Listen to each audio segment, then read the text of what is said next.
on the page, and it was absolutely extraordinary, because although I was quite a rackety girl in the 60s, I still found it very difficult to, I mean, I didn't like to, none of us would want to actually use the word vagina, and indeed I don't think today one actually bandies the word around every day, but one was expected to be quite frank in the page.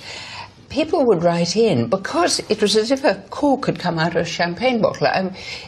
They'd been so repressed about sex for so long, suddenly every single question was about sex. Can you give me an example of the sort of letter you had to answer? It was painful. People would write saying, "Where is my G-spot?" You know, and I'd be there sort of, I don't know where your G-spot is. You know, it was extremely hard for me. One woman wrote in saying, "How many calories are there in semen?" I mean, it was a difficult one to answer. Did you have help? Well, I did, but unfortunately I'd inherited the letter answerers who were 80-year-old spinsters. One of them actually died at her desk, and these women were absolutely sweet, and they were adept at answering any question like, do I take my gloves off when shaking hands with the bishop? Or how do I eat an avocado pear? There was actually a leaflet we had on how to eat an avocado pear. But of course they were baffled by these sex questions, and they'd come into me with holding these letters like used tissues, saying, what we don't understand. I always remember one of them coming into my room looking extremely worried, saying, how can I answer this? And I said, what's it about? She said, this lady wishes to know, what is a blowjob? I said, leave it to me.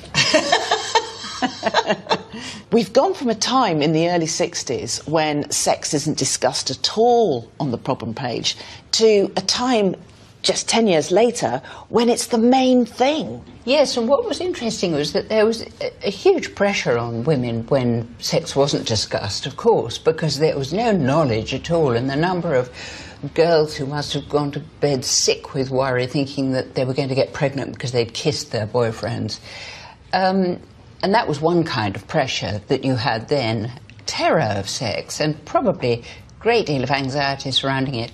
But then when the sexual revolution came in, there was another kind of anxiety, which was that you weren't having enough, that it wasn't good enough, you weren't having enough orgasms, you weren't doing it from, on the kitchen table. I remember there was a lot of talk about, you must do it in every room in the house, and somehow the kitchen table always came into it. There seemed to be far too much attention paid to sex, and the implication that if you didn't have a good sex life, you were going to get ill and possibly get cancer, that certainly if you didn't have simultaneous orgasms, you and your husband were totally incompatible, and you were doomed.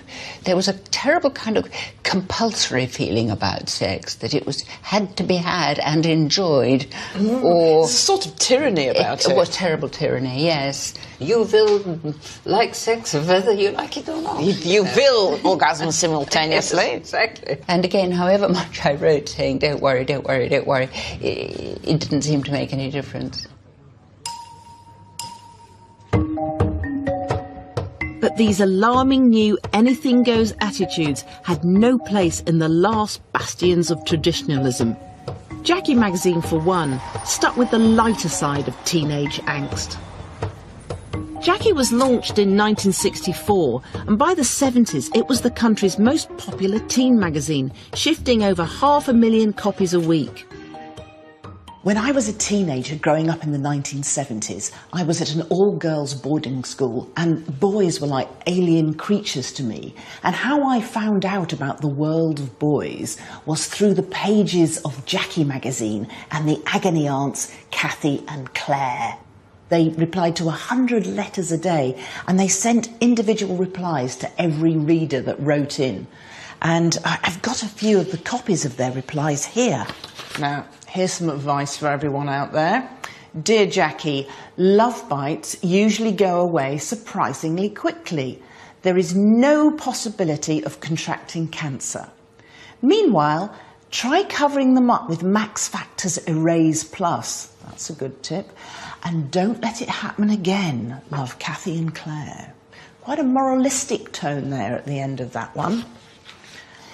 Dear Karen, well, We passed your photo round the office and 3 boys agreed there was absolutely nothing wrong with your looks, while the other 3 thought you were pretty but slightly plump.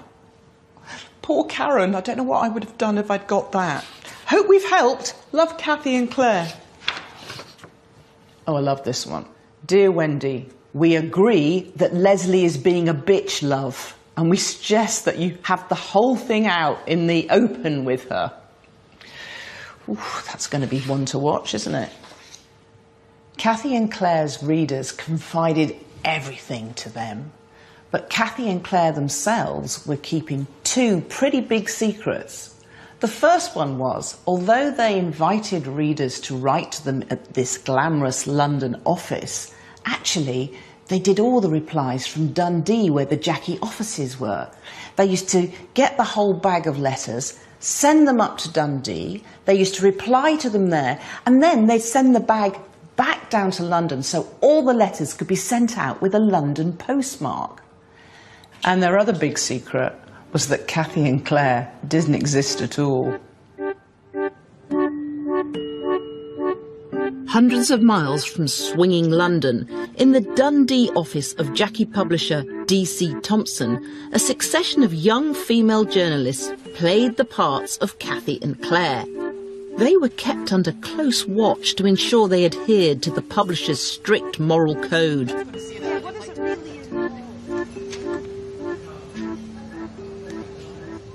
When I was Kathy and Claire, I saw myself not as their mother or their teacher or a nurse. I saw myself as their big sister. They didn't feel they can speak to their mums. They didn't feel they can speak to their teachers and other friends. I mean, there was no social media. You know, now you would Google a problem, but we were Google. You know, we were the 80s Google, really. They were sitting there almost waiting for puberty to hit, like some kind of time bomb, and they didn't know what was going to happen. They didn't have sex education, mainly at schools. We were always wary of 3D envelopes. 3D envelopes? Any lumpy envelopes, you were very cautious because they tended to contain bits of body parts that had fallen off. So usually attached to sellotape. There was a time when I opened an envelope and a half P fell out, and I kind of randomly just picked it up and absent-mindedly flicked it in my hand, and I read the letter, and the letter said, "Dear Kathy and Claire, I have genital warts. I measured them with this half P coin. So cue a rush to the toilets to do a Lady Macbeth on my hand." Sandy, I think this must have been one of yours. Oh, yes. They hate the boy I love. Dear Kathy and Claire, Dick and I are planning to get engaged at Christmas. I've saved up a lot of money. I know I'm only 16 and they say I'm too young. What did I say? You said, try and see your parents' point of view, yes, that's love. right, yes. The parents had the authority. We were just giving advice. And I did have a couple of instances with parents phoning the office. Really? And saying, "I believe my daughter's written in, and I'd like to know what she's written." You know, you had this angry parent saying, "Are you Kathy? Are you Claire?" You know. No, I'm sorry, I'm the cleaner. They've all gone home. When it came to talking about sex, how much were you allowed to say? You were allowed to say heavy petting or love bites. You might also get away with the occasional grope, but you would have letters on the Kathy and Claire page that said, "I think I'm pregnant," but you would never have any letters saying how they got to be pregnant. They would read that someone was pregnant. They would read about heavy petting, but there was nothing in between. Yeah. So as far as they were concerned, if they had heavy petting, Yeah. they would be pregnant. Yeah. So perhaps it was our fault. In the 70s, Jackie sort of held sway over teenage sexuality, love bites and everything. But in the 80s, there were a lot of new magazines onto the market, like, for instance, Just 17, and they were a lot more candid about sex. What was that like for Kathy and Claire? Well, Just 17 were our biggest rivals, and while we could compete with them on some levels, with the pop and the fashion, there was a great sense of frustration when it came to things like the problem pages, because they were allowed to say so much more. And we were still stuck in that, 70s vibe, but readers had moved on. quite considerably. And we started to lose a lot of readers because the advice they needed and wanted was being provided by Just 17 and other magazines who could speak about pregnancy, who could, you know... They kept up with the cultural times. Absolutely. Jackie didn't. Yeah. She was just this girl stuck in the 70s with her love bites and her... Flared trousers. Flared trousers. And her knitting patterns. And her knitting patterns.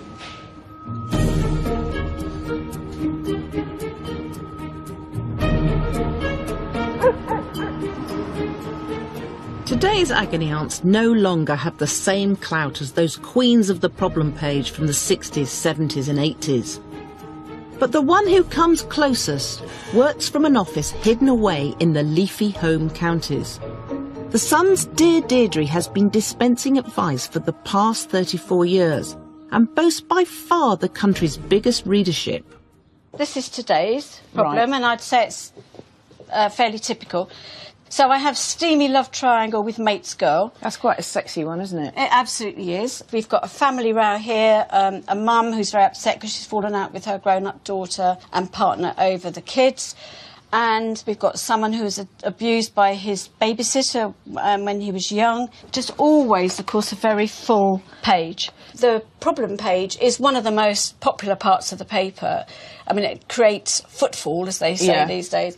I do get about like 100 problems a day, and I need that coming in. I mean, out of that, because I need 7 every weekday, 10 on Saturdays. That's a lot of copy to be finding. It's a lot of copy, and you need a spread of subjects and interest all the time. How has the column changed since you've been doing it?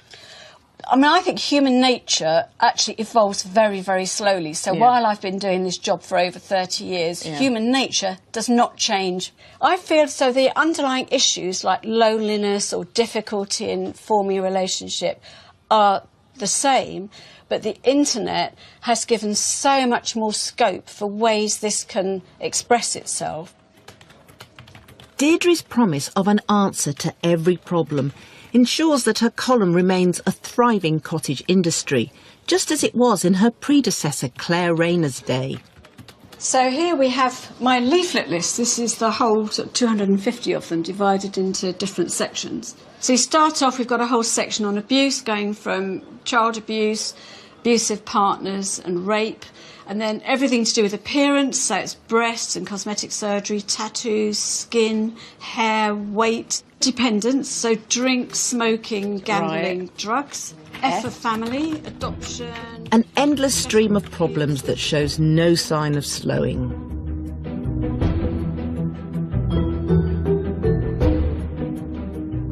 Mum, Jamie isn't who you think. I don't understand. Is Jamie a woman? So, Crystal's chosen her girlfriend over us. Well, she's no daughter of mine. Bob's making me choose between him and Crystal. I can't cope.